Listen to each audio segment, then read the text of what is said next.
Hey, it's Ephruz, and welcome to my review of the Leopold FC750R. Now, if you know mechanical keyboards, it's very, very likely that you know Leopold.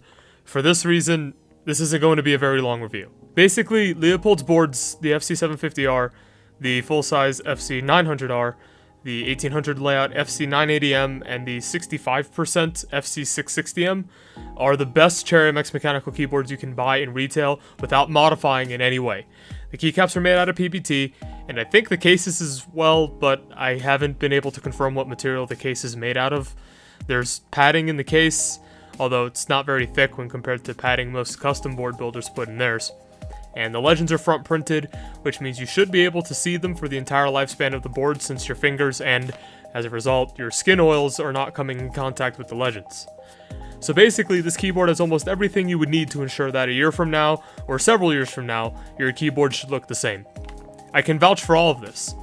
There's a little torsional flex, as every other high-end mechanical keyboard. You guys know the big ones I always mention: Leopold, Cool, Philco, Ducky, and there are many more that are pretty close, but just not on their level in terms of build quality, most notably Cooler Master. There are also a lot of keyboards that have better build quality than these, but you can only get them on group buys or custom built, so I'm not counting those. The FC750R also has a few other perks, such as an included USB PS2 adapter, a slightly stepped caps lock that has the same stem placement as the normal one. Every keycap maker should make this, it just makes too much sense. A removable cable, and a keycap puller that is way easier to hold if you have normal size to large fingers. It also grips on keycaps much better than most. Now, the main reason I got this board was to see if I like the MX Silent Red switch. Now, I know I tried it out already in the Corsair Strafe, but we already know gaming keyboards don't come close to Leopold, Ducky, Cool, Philco, etc.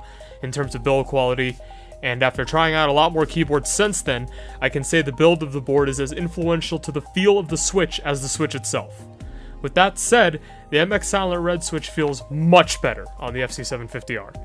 This is a switch that I would definitely recommend for people who like MX Reds, but want something quieter. The sound kind of reminds me of Topra, but it definitely doesn't feel like Topra at any point. Also, if you mod switches, lube the stems on the switch, replace the stock springs with some 55 or 62 or 67 gram springs, thank me later. You're going to love how quiet this keyboard is if you do this.